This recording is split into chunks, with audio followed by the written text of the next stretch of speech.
slavery never happened, then you would be in a grass hut. Yeah. Right? Well, we need reparations. Your reparations are that you get to live in America. You're welcome.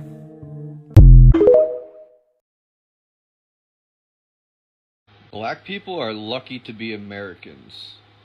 If it weren't for white people having slaves back in the day, there would be no black people in America.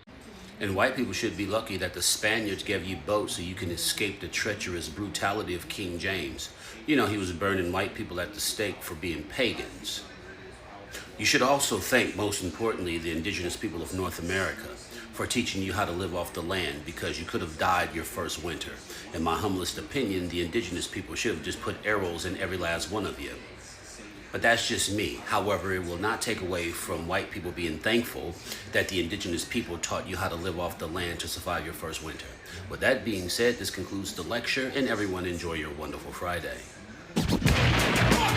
Slavery never happened, then you would be in a grass hut. Yeah. Right? Well, we need reparations. Your reparations are that you get to live in America. You're welcome. You're welcome. You get to have the Christian religion. That's live right. better than your ancestors The greatest ever moment in history for any brown or black country is the moment that the white man's ships arrive on your shore. Let's dig into the lies. So let's take a look at the book entitled Lest We Forget: The Passage from Africa into the 21st Century, page 13. The trade in flesh was an evil that will haunt Africa and her descendants for 400 years. So it was not the best thing that happened to brown and black people. It disrupted cultures. I'm going to make a point on that later. It disrupted cultures, depopulated the continent, provoked wars, and took from Africa the brightest and the strongest. I want to make another point on that. No doubt, those Africans who participated in the trade lived to regret their involvement. All right, now when you go to the book of Rudolph R. Windsor, From Babylon to Timbuktu, page number 90, addressing those 2 points, it says that the black Jews had an advantage over the African tribes. So Africans didn't sell Africans. Africans sold black Jews. Those black Jews happen to be the Negroes that's in America today. I'm gonna jump down a little bit in the paragraph.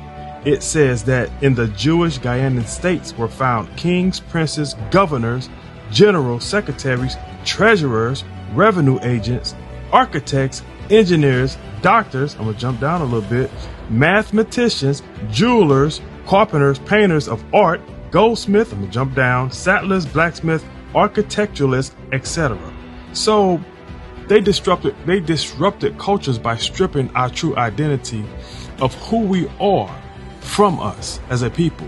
So there's one word to describe what we're witnessing, and that is fear. Why? Because the Christian church has failed our people and continues to fall. They put something out called critical race theory, trying to take out the history of slavery from the school systems. That was a failure because the Israelites continue to show our people why we went into slavery and why we continue to suffer oppression to this day. Deuteronomy chapter 33 and 29, it says, "Happy art thou, O Israel, who is like unto thee, the brightest and the strongest that was enslaved from Africa. Who is like unto thee, O people saved by the Lord, the shield of thy help, and who is the sword of thy excellency. And thine enemies shall be found liars unto thee. Your friends do not enslave thee." All right. The Bible calls them your enemies, and they're being found to be liars. "And thou shalt tread upon their high places." That's the fear. The enslaved people from Africa are going to tread upon their high places.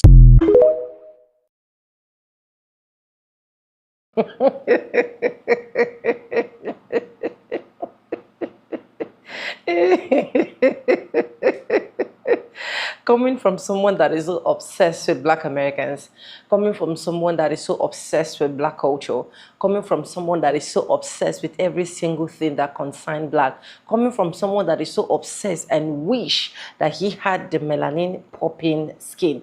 You know, some of these white folks, whenever they say something or they go on a podcast to say something, they will literally think maybe they are saying every single thing that will make Black Americans so pained, that will make Black people so pained. But at the end of the day, if you check the history very well of why all of them will set a camera or come on a podcast to talk about Black people, it is because they are so obsessed, they are so jealous. In fact, they are jealous to the point that they can no longer hide it, but to release the anger inside of them through any means. But anyways, who am I? Welcome back to the channel. My name is Sonia. Subscribe, like, comment, and share, and credits belong to the original creators of every single clips and stitches we have in at this episode. I want to say a very big thank you to every single one of you liking, commenting, sharing, dropping super thanks, and also joining my membership. I do not take you guys for granted. You guys are absolutely the best. With that being said, let's roll out the other clips I have for you guys. I'll be back with commentaries. Did you know that white people consider it to be a mental illness for Black people to want to be free? Because they really thought that they were doing Black people a favor by enslaving us. In 1851, Dr. Samuel Cartwright determined that enslaving people was a form of helping them, and that escaping slavery was a mental illness called drapetomania. They were flogged until their backs literally shredded, women were whipped, and children were They whipped and they were chained, they screamed, and they didn't care. These white doctors wrote it in their journals as treatment. Freedom was considered to be illegal and pathologized as being insane, such as people like Harriet Tubman, right? Wanting to be free, wanting to let people go. They consider her to be insane. But on the other hand, white rebels, they screamed for liberty and they got whole monuments. Black rebels were tortured. They were erased and they were forgotten. But this is the truth that they don't want you to know. This is Black AF History by Michael Harriot, and I encourage every person to read this book. It's already sold out once this month, so if you see that orange or yellow card below, make sure you grab it while it's still there. Because it was the white man, when they arrived here in the Americas, that slaughtered over 13 million natives. It was the white man that raped their women and daughters. It was the white man that destroyed their culture. It was the white man that took their language. It was the white man that devastated the beauty of what was here prior. And standing on the words of Archbishop Desmond Tutu, when the missionaries came to Africa, they had the Bible and we had the land. They said, "Let us pray." We closed our eyes, and when we opened them, we had the Bible and the white man had the land. See, it was the white man that went over to Africa and slaughtered millions, enslaved millions, destroyed their culture, their language, and the beauty that was there prior to us.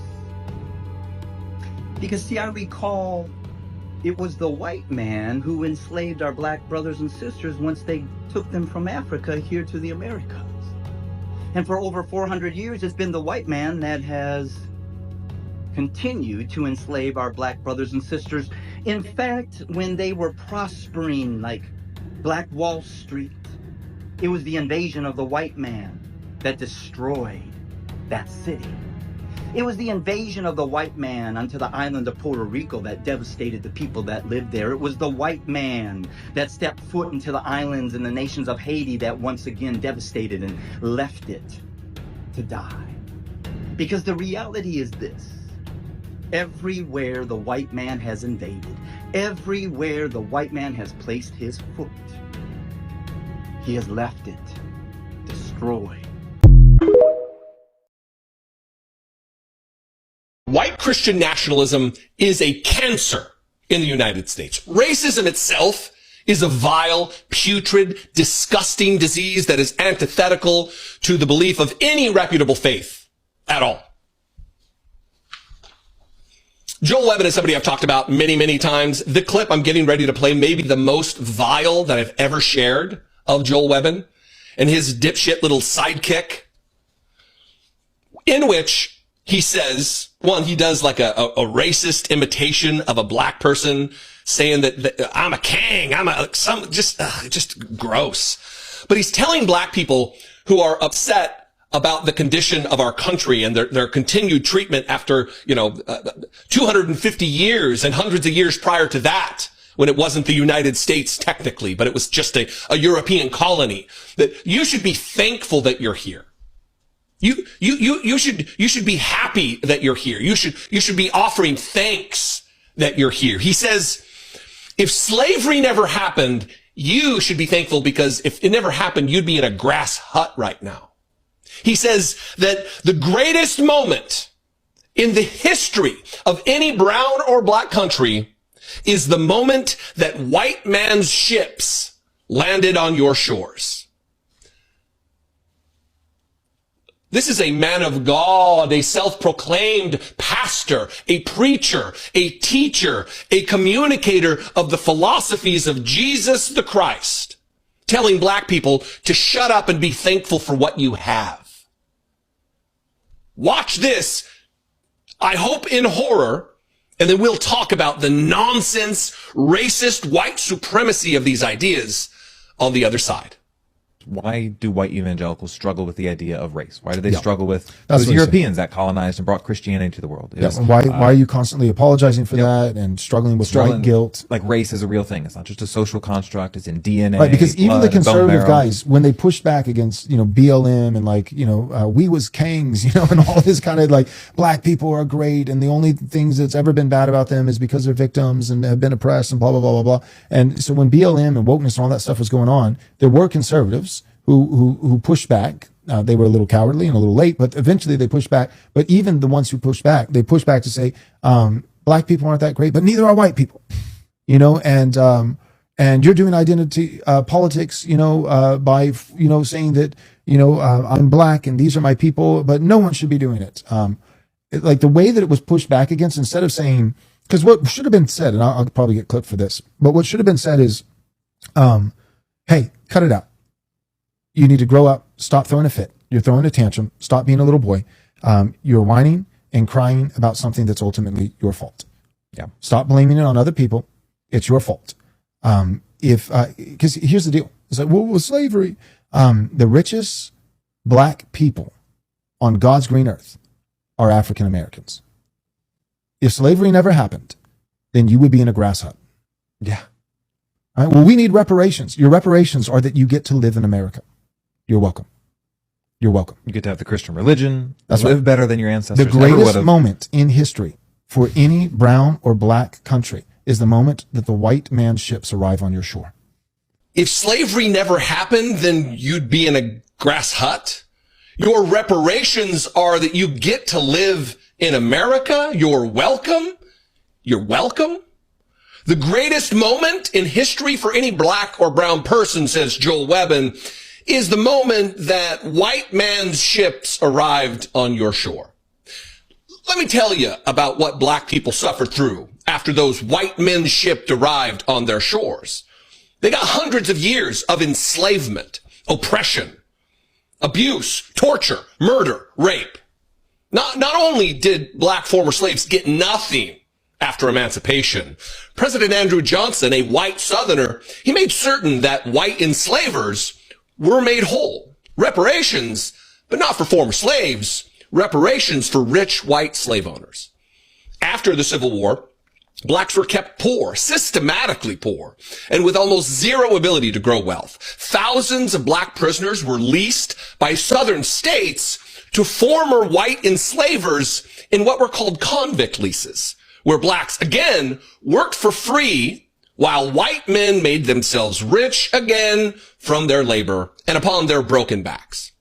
There were also sharecropping, which grossly exploited black work ethic while allowing the former enslavers to maintain their power and to continue to grow their wealth, their white wealth. Again, ultimately passing that on to future generations of their white descendants. Of course, during this time, there were also Jim Crow laws in place all over the South, which made it illegal for black Americans to occupy the same spaces as whites.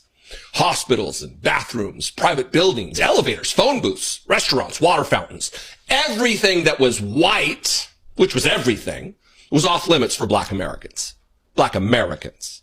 Jim Crow laws also intended to force black people into indentured servitude, to limit their voice in the political system by stripping away their constitutional rights to vote, and to control where they live. It was the American legal system explicitly designed for oppressing them. And listen, much like today, after the Civil War, when dudes got out of the military, like the guys I served with, they gravitated to jobs within the legal systems. Many former Confederate soldiers took jobs as police and even judges to make certain that there was no justice at any level for black citizens. And thousands upon thousands upon thousands of black Americans who found themselves in the crosshairs of those enforcing these Jim Crow laws were met with violence and death through lynching. Again, much like today. And the few black communities that were able to band together and prosper, accumulating some modicum of wealth, were violently targeted by white men and destroyed. An example of this would be what took place in the early 20s in Tulsa, Oklahoma's Greenwood district, better known as Black Wall Street. It wasn't just Jim Crow, though.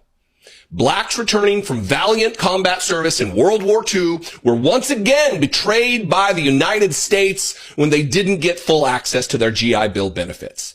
Whites got them, just like I did when I got into the Marine Corps. Whites benefited. Whites were fully able to take part in wealth-building programs offered through the New Deal, but not their black fellow veterans. And when someone was able to scrape together enough to buy a home, they were precluded from doing so because of calculated, discriminatory housing practices called redlining. You know this, though, Joel, right? So tell me, Joel Webbin, your goofy little sidekick maybe, or anybody else for that matter, black people should be thankful? Thankful? America wasn't a different nation back then. In so many ways, we are the same country, making the Y'all gotta stop saying our generation would have fought back during slavery. Can't be the same generation I invite motherfuckers to the cookout for knowing rap lyrics and dancing on beat. Can't be the same generation I be giving motherfuckers the N-word pass. I can't even see y'all doing shit during segregation. Or our ancestors said, fuck the bus, we walking, we boycotting. Y'all bitch ass would have been right on the bus. I don't even feel like walking for real. At least we got a ride. Just no backbone. Y'all can't even boycott correctly. Y'all can't even stop going to Target. And y'all expecting to believe that y'all would have did something our ancestors didn't during slavery? Stop disrespecting the ancestors. Would you tell black kids today to stick with their own race? Yeah. Even if in a racial relationship, I never believed in it because the Father showed me. Why would you want to be with somebody who slaved your peoples? Right. Had them enslaved. Why would you want to be with them? Right. So I never liked it.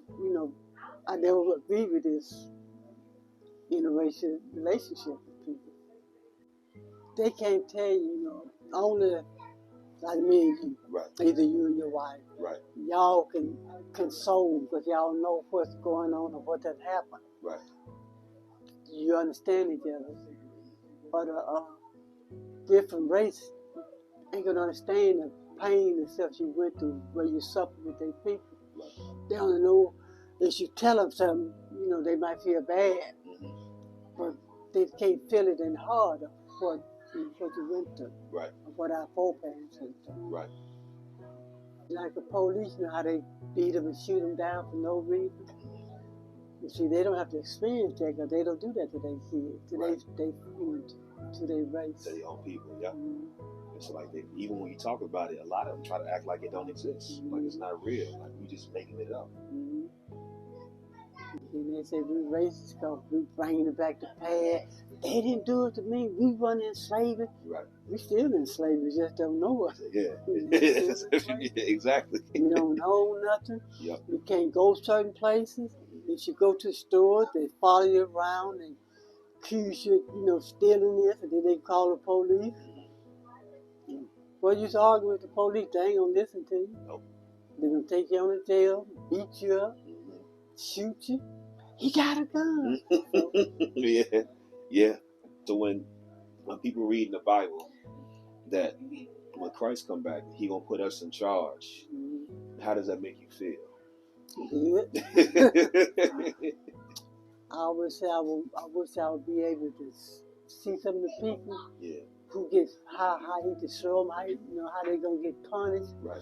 And then I want to, but how type of heart I am. If I have, if they be my maid or something like that. From the type, he have to change my heart because my heart is too soft, and I'll still get him the life work. If you do this, you mind doing that. You gonna be nice to them. Yeah, I wouldn't know how to treat them the way they treated us. Right. The beauty and what you just said is so heavy, and that's why the Lord gonna put us in charge because we don't have the same type of evil in our hearts. White people ended slavery has got to be the dumbest shit crackers have ever said to me. First of all, not true, because what the fuck do you think the slaves were doing during the Civil War? Chill out at home? Well, some of them did, but regardless, the point still stands. Second of all, even if this is true, so what, Timmy? You unfucked a situation that was originally fucked up by you for a very long time. That means it took a while for y'all to understand that this is fucked up. And even then, the situation is still astronomically fucked. Timmy, do you think that after slavery, everything was sunshine and rainbows? How is any of this deserving praise or acknowledgement? 10 years after the Civil War, the wealth gap between a white person and a black person is 23-1. And not to mention, lynchings. How the fuck does any of this put a smile on my face? Y'all were so mad you couldn't own people anymore. You created the Klan. Don't type in my comment section, the Klan was created by the Democrats. This is some convenient shit only the whites would say. If the originality of something determines what it is, then all crackers go back to Europe. Every white person should be forced to look at the picture of Emmett Till before he was buried. And then you will finally understand that this doesn't mean jack shit to me. And especially, it doesn't mean jack shit to my scrumptious African Americans. So the church is making white people apologize to black people in church? Check this shit out. To ask the white Americans in the room to please repeat after me. On behalf of myself and on behalf of my country. To you and all African Americans. From the beginning of our nation's history. In honor of your ancestors and on behalf of your children.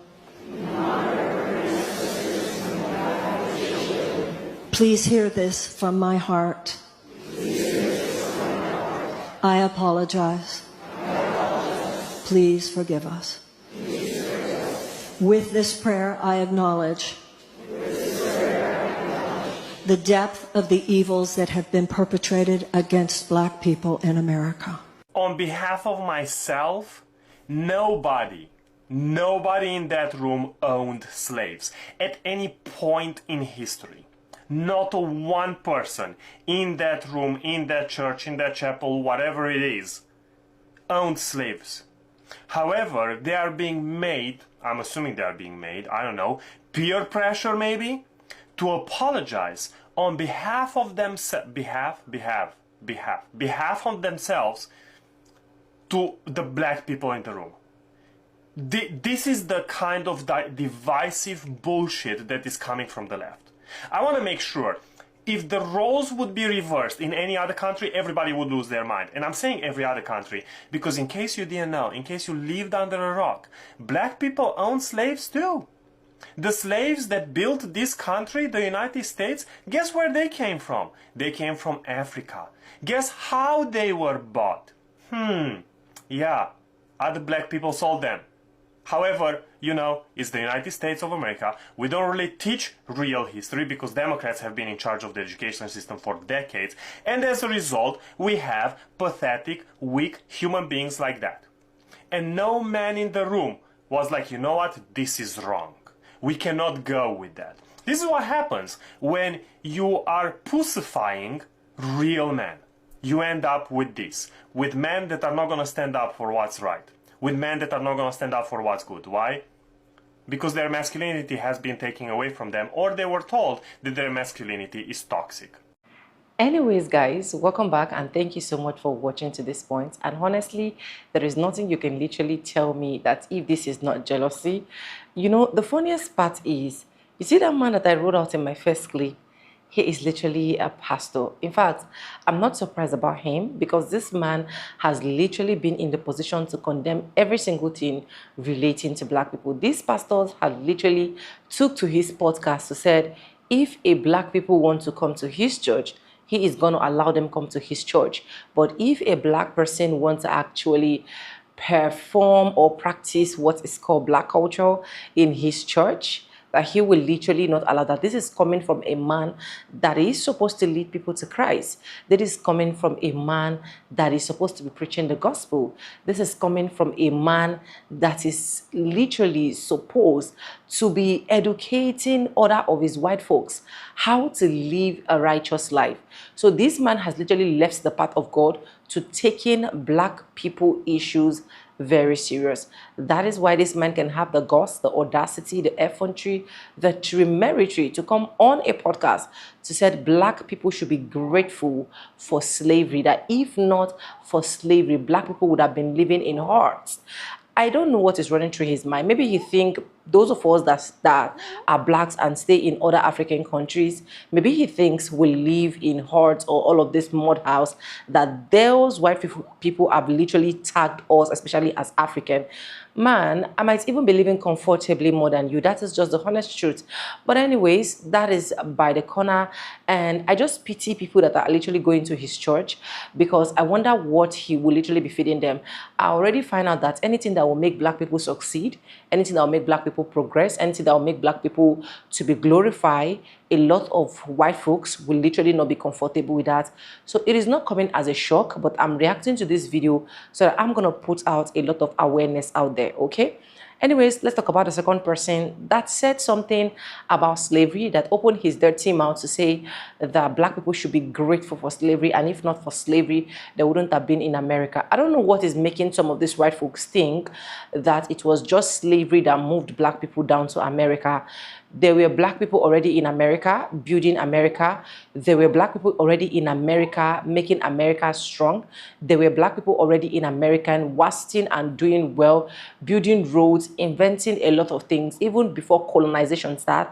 I think some of these white folks need to be educated.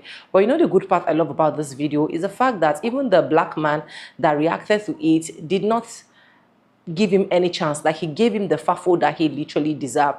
These people are obsessed that black people are coming to take over. Black people are coming to take charge. Black people are coming to get to the level where they will never get to in their life. And because they understand the fact that a lot of black Americans understand the system of America more than those of them that claim to be white and claim to have all of that privilege. So it's definitely going to be a big problem to them, a big issue to them. And anyways, I'm just looking at them because fingers crossed, they are still going to be obsessed, they are still going to regret.